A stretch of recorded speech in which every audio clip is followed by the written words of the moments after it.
아멘. 사랑하는 성도 여러분, 태풍과 폭우 속에서도 믿음으로 주의 전에 오신 여러분들을 주의 이름으로 갑절로 축복합니다. 오늘 한 날도 평안하시고 오직 믿음으로 살아가시고 담대한 하루가 되시기를 축복합니다. 자, 어제 말씀에 이어서 사면초가 시편 83편은 전체가 사면초가에 관한 말씀인데요. 5절까지 보시면 이제 이스라엘 주변의 10개 나라들이 서로 연합과 동맹을 이루어서 이스라엘을 쳐서 멸망시키는 그런 풍전등화 속에서 시인이 하나님 앞에 그런 상황 속에서 간절히 기도하는 그런 내용의 말씀입니다. 자, 오늘 6절 이하로 보시면 시인은 그 10나라들이 10족속들이 어떤 족속인지 구체적으로 이제 밝히고 있는데요. 나중에 이제 우리가 17절 보시면 시인은 하나님께 그렇게 기도합니다. 하나님, 저런 족속들을 하나님이 수치를 당하게 하시고 그리고 멸망을 당하게 하옵소서라고 기도하는데요. 어떻게 보면 우리가 이렇게 멸망을 이렇게 해달라는 기도가 좀 잔혹한 기도일 수가 있습니다. 그런데 이게 나온 10족속들은요, 이스라엘 주변에서 수백 년 동안에 옆구리의 가시처럼 또 암덩어리처럼 그렇게 괴롭혔던 족속들입니다. 그냥 뭐 하루 이틀 정도 괴롭힌 정도가 아니라 수백 년 동안에 그렇게 괴롭혔던 원수와 같은, 영적으로 보면 완전히 마귀죠. 마귀의 영에 사로잡혀서 마귀 짓을 했던 족속들이어서, 그래서 시인은 하나님 이런 10족속들, 한때 역사 속에 대단했던 나라들입니다. 근데 강성했던 나라들입니다. 근데 이런 나라를 하나님이 수치를 당하게 하시고 그들이 금불같이 불에 타는 지푸라기 같이 타게 하시고 흔적도 없이 사라지게 하옵소서, 그렇게 기도했는데요. 세월이 지났습니다. 실제로 이 10개 족속들은 다 사라졌습니다. 그래서 하나님께서 때가 되시면 심판하심을 그렇게 드러내고 있는데요. 그래서 10개 족속들은 사실은 요즘 자라나는 세대들에게 이런 족속을 이야기하면 이런 족속이 한때 역사 속에 있었나 싶을 정도로 실제로 존재했던 그런 족속들이에요. 그래서 우리가 좀 그 부분을 참조하면서, 성경은 역사적 사실을 기록한 말씀이기 때문에 그 10족속을 좀 소개합니다. 그래서 여러분 이 족속들이 어떤 족속인지 한번 좀 보도록 하시죠. 우선 6절입니다. 6절에 보면 이제 네 족속이 나오죠. 에돔의 족속, 이스마엘인의 족속, 모압 족속, 하갈인의 족속입니다. 이게 에돔은 이제 에서의 후손을 이야기하죠. 이삭의 야곱과 에서 형제였는데 서로 영이 달라서 가는 길이 다르고 사는 게 다릅니다. 그래서 야곱의 속속은 하나님께 택한 백속으로서 지금까지 남아있고 하늘의 별처럼 빛나고, 그리고 에서의 족속은 그때는 잘 나갔습니다. 그런데 이제 그 족속이 나중에 이제 이스라엘을 굉장히 괴롭히는데요. 이스라엘의 남동쪽에 세일산에 위치한 그런 족속이 한때 상당히 번영한 족속이었습니다. 자, 이게 에돔 족속. 그 다음에 이스마엘은 잘 아시죠? 아브라함의 첩이었던 하갈이 낳은 그 자손의 후손이 바로 이스마엘 족속이 되죠. 그 다음에 모압은 아브라함의 조카 롯이 큰딸과 그런 근친상간에서 나온 족속이 나중에 이제 모압 족속이 됩니다. 이게 이제 이스라엘의 동쪽에 위치한 그런 자리를 잡아서 한때 번창한 족속입니다. 하갈, 이스마엘의 어머니죠. 하갈이 이제 그 주변의 가족들, 요단 동편 길르아셋에 그래서 그 후손들은 살게 됩니다. 7절입니다. 7절에 보면 또 이제 그발, 암몬, 아말렉, 블레셋, 두로, 요게 5족 속에 소개합니다. 이게 그발은 이 동남쪽에 위치한 사해바다 근처 동남쪽 위치한 족속이었고요. 암몬은 아브라함 쪽과 롯과 둘째 딸과 또 근친상간해서 그 후손들이 또 그 족속을 이야기합니다. 아말렉은 에스의 아들 엘리바스가 있습니다.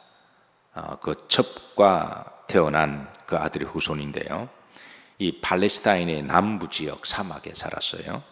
그다음 블레셋 지중해의 서쪽 남쪽에 번창했던 일종의 해적과 같은 그런 족속입니다. 그 다음에 두로는 이스라엘 북쪽에 위치한 항구 도시죠. 그리고 8절입니다. 누구도 아수르는 당시의 고대 근동에 제일 강성했던 대제국이었습니다. 이 아수르는 북쪽, 동쪽 전역을 다 지배했는데요. 그러니까 이런 9개 나라들 뒤에서 이렇게 다 판을 짜고 후원하는 아주 강대국이 바로 이제 이 아수르였습니다. 자, 이런 10개의 나라 중에 6개 나라가 바로 이제 이 형제의 족속들이었어요. 아브라함의 후손들, 그리고 야곱의 그런 형 에서의 후손들. 그러니까 아무리 형제라고 할지라도 영이 다르고 믿음이 다르면 결국은 가는 길이 다르고 나중에는 원수가 될 수 있음을 그렇게 알려주는 것이죠. 이런 10개 족속들이 이제 이스라엘 빙 동서남북으로 둘러싸고 이제 도간에 든 쥐처럼 몰고 사면초가로 몰아서 죽이려고 그럴 때에 이제 시인은 아주 절박한 마음으로 하나님께 기도합니다. 동쪽으로 봐도 문이 막혀 있고 적들이 있고, 서쪽으로 봐도 적들이 있고, 북쪽으로는 더 큰 호랑이가 있고, 남쪽으로는 이제 늑대와 같은 족속이 있어서 그럴 때 유일하게 이제 하늘 문이 열려 있는 거죠. 그래서 하늘을 향하여 시인은 하나님께 간절하게 목숨을 걸고 기도합니다.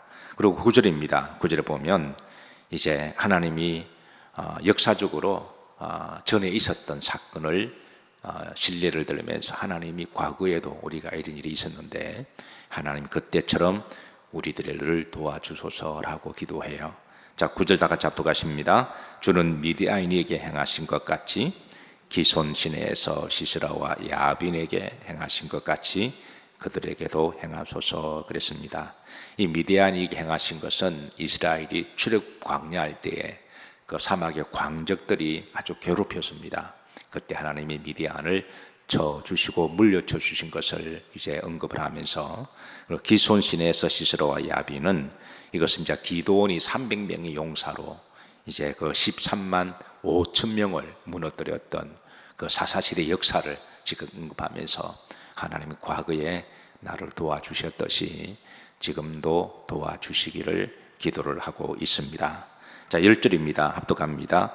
그들은 엔돌에서 패망하여 땅에 거름이 되었나이다 그랬습니다. 이 사사시대에 이제 엔돌에서 패망당한 이들이 시스라와 야빈 9절과 연결된 그런 사건을, 전쟁을 이야기를 하고 있습니다. 소위 엔돌의 대접이라고 그러는데요.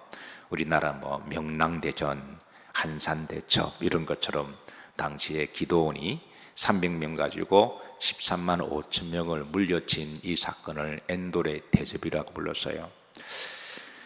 요즘 또 명랑대전 다음에 한산 대접입니까? 이순신 장군이 이제 일본과 이렇게 해전에서 싸워서 이겼던 그 영화를 그 일종의 민족 영화로 그러죠.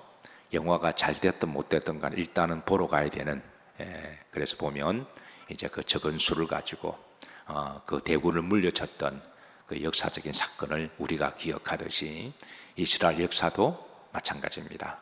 지금 시인이 엔돌의 대접을 하나님 그때 우리가 300명, 고작 300명 가지고 13만 5천 명을 이겼습니다. 이순신 장군이 13척 가지고 300, 400척 되는 왜구를 이긴 것도 대단하지만 300명 가지고 13만 5천 명을 물리친 것은 더 대단한 대첩이라고 말할 수가 있죠.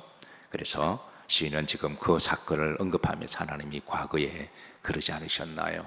그러니까 이번에도 도와주소서라고 기도하고 있습니다. 자, 11절입니다. 다 같이 합독하십니다. 그들의 귀인들이 오렙과 스앱 같게 하시며 그들의 모든 고관들은 세바와 살문나와 같게 하소서 그랬습니다. 자, 이게 오렙, 스앱, 세바, 살문나, 이거 역시 이제 오렙과 스앱은 미디안 족속의 유명한 방백들 왕족을 이야기를 해요. 그리고 세바와 살문나도 사사시대에 기드온에게 죽음을 당했던 왕족들을 이야기합니다. 그러니까 다 귀족들이고 장수들이고 장군들이고 이제 왕족들인데, 지금 이런 10개 나라들 중에 그 왕족들, 귀족들, 장수들 하나님이 그때처럼 다 심판해 달라고 기도를 하고 있죠. 자, 12절입니다. 합독합니다. 그들이 말하기를 우리가 하나님의 목장을 우리의 소유로 취하자였나이다. 하나님의 목장, 이스라엘을 하나님의 목장으로 비유하고 있습니다. 하나님의 목장으로, 그리고 이것을 빼앗아 가자라고 하는 것을 기도를 하죠. 자, 13절입니다. 합독합니다. 나의 하나님이여 그들이 굴러가는 검불 같게 하시며 바람에 날리는 지푸라기 같게 하소서. 이 검불은 마른 풀, 낙엽을 이야기하는데요. 그래서 하나님이 저들을 심판하셔서 그래서 지푸라기, 낙엽 갖게 해달라고. 14절입니다. 삼림을 사르는 불과 산에 붙는 불같이, 산에 한번 불이 나면 그 지푸라기들이 다 홀라당, 글자 그대로 홀라당 타버리죠. 그래서 하나님이 한번 진노하시면 그들을 홀라당 다 태워달라고 그렇게 기도하죠. 15절입니다. 합독합니다. 주의 강풍으로 그들을 쫓으시며 주의 폭풍으로 그들을 두렵게 하소서. 한번 이렇게 광풍이나 태풍이 불면 그냥 뭐 다 날아가는 것처럼 그들을 날려보내달라고 기도를 하고 있습니다. 요즘 태풍이 불고 광풍이, 폭우가 쏟아지고 있습니다. 저는 이렇게 억수같이 비가 쏟아지는 이제 날들이 있으면 제 기억 속에 이 두 번의 큰 폭우와 제가 돌풍을 만난 적이 있는데요. 95년 4년도인가요? 미국에 처음 갔을 때에 알라바마 주에 좀 차를 몰고 갈 때입니다. 이 알라바마 그러면 미국의 중부 지역에서 기후적으로 이 이제 고온, 한냉 요게 만나는 지역이 되어서 이게 그 중부 지역에 그 이 토네이도가 굉장히 유명하죠. 저는 말만 들었는데, 야, 대륙성 기후라 그런지 몰라도 비가 쏟아지는데 글자 그대로 바가지를 가지고 앞에 와이프 앞에 붙는 것처럼 쏟아지더군요. 저는 제가 태어나서 그런 폭우는 처음 만나봤습니다. 순식간에 뭐 도로가 물이 이렇게 차고 폭우처럼 붙는데 뭐 워낙 넓은 지역이니까 차들이 많이 없어서 다행이었어요. 도저히 운전할 수가 없어서 그럴 때 한쪽에 세워두고, 그래서 한동안 야, 세상에 이런 기후도 있구나 그렇게 하면서 제가 놀라면서도 신기했던 그런 기억이 있습니다. 또 그런가 하면 또 한 번 또 가끔 이제 이 폭우나 태풍이 부딪히면 천둥과 번개 소리가 얼마나 큰지, 뭐 며칠 전에도 한번 천둥 소리가 크게 난 적이 있죠. 정말 마른 하늘에 날벼락 떨어지는 것처럼 쩍쩍 걸어오는데 새벽 2시에도 벌떡벌떡 일어날 정도로 그렇게 큰 천둥과 번개 소리입니다. 그 소리가 얼마나 큰지 정말 쩡쩡거리고 주님이 오시려나 보다 할 정도로 그렇게 엄청난 큰 천둥 소리가. 그리고 한 번은 이제 우리 아이들하고 잠깐 이렇게 이제 밴을 몰고 가는데 제가 이렇게 저희 태풍의 그 눈 속에 들어간 적이 있습니다. 앞에서 보니까 나무가 막 날아다니고 영화에 봤던. 그런데 그게 앞으로 쭉 오는데요. 일종의 토네이도 같은 거죠. 야, 뭐 엄청나게 폭우가 쏟아지고 앞에는 이렇게 또 제가 가는 그 길 골목에 돌풍이 이렇게 몰아오고, 그대로 있다가는 이게 잘못하면 날려갈 것 같더라고요. 나무도 막 날아다니고 그러니까. 근데 우리 애들은 보고 울고 난리 났습니다. 애들이니까 뭐 울고 이제 죽느냐 그러고. 근데 나는 또 집 가장이니까 이어서 판단을 해야 되는데 또 그 앞에 또 다리가 있어서 그 옆에 다리를 세우면 그것 때문에 이렇게 날아가서 또 떨어질 수도 있고 계곡 밑으로 있을 수도 없고 갈 수도 없고, 순간적으로 하나님께 기도하고 아이들에게는 담대한 척하면서, 아이들을 울고불고 나가리 났고 담대한 척하면서 믿음으로 그냥 태풍은 오는데 빨리 가야 그 옆으로 가야 될 것 같더라고요. 그래서 속도를 높여서 그냥 죽기 살기로 그냥 갔는데 다행히 옆으로 피해가서 그렇게 빠져나온 적이 있어요. 그래서 이런 요즘과 같은 해마다 태풍이나 폭우 쏟아지면 제 경험 속에 그런 사건이 있어서 자연스럽게 떠오르기도 하고, 하나님 그때 나를 지켜주셨다, 그렇게 늘 감사하게 생각하고 있습니다. 오늘 들었던 찬송처럼 두려워 말라 오직 믿음으로, 오직 믿음으로. 우리가 폭우나 태풍 속에 살다 보면 지나갈 때도 있고 빠질 때도 있지만 그때마다 더욱더 주님을 의지하심으로 또 안전하시기를 주의 이름으로 축복합니다. 15절에 보면 그 엄청난 광풍, 태풍의 폭풍, 하나님이 한번 그렇게 심판하시면 여기에서 사실은 우리가 살아남을 사람은 아무도 없는 거죠. 그래서 시인은 그렇게 저 원수들을 심판해 주기를 기도합니다. 16절, 17절로 보면 이제 시인은 많이 강조하는 게 수치를 가득하게 하사, 17절에 그들로 수치를 당하여 놀라게 하시고, 낭패와 무엇을 당하게 하사 멸망을 당하게 하사. 그들의 얼굴이 얼마나 그게 마귀주시고 또 하나님을 모독하고 이스라엘 백성들을 수치를 능욕을 했는지 시인은 그대로 돌려달라고 하나님께 기도해요. 그리고 수백 년 동안에 저들은 괴롭혔던 족속들이니까 하나님이여 이제는 저들을 멸망시켜 주소서라고 기도했는데, 사실 우리 성도들이 아무리 어려움을 당해도 그 상대를 놓고 원수가 갚는 기도는 그렇게 바람직한 기도는 아닙니다. 그런데 오죽했으면 이런 기도를 할까라고 이해가 안 되는 바도 아니죠. 어쨌든 하나님은 오랫동안에 이들을 지켜보시다가 이제 역사를 주관하신 하나님께서 이들을 다 심판하시고 멸망하시고, 그래서 지금은 이런 10개 족속들 우리가 좀 이름을 다 불러가면서 살펴보았지만 아마 성경에 이렇게 기록하지 않았더라면 아마 어떻게 알았을까요? 그래도 성경에 이렇게 기록을 해놓았으니까 역사를 공부하는 우리들이 얼마나 역사를 공부하면 이런 족속들은 다 찾아볼 수가 있거든요. 있었구나. 그래서 멸망당하고, 그래서 18절입니다. 합독합니다. 여호와라 이름하신 주만 온 세계의 지존자로 알게 하소서. 역사를 지나고 나니까 역사를 심판하시는 분은 결국 하나님이셨구나, 우리가 이것을 알게 되는 거죠.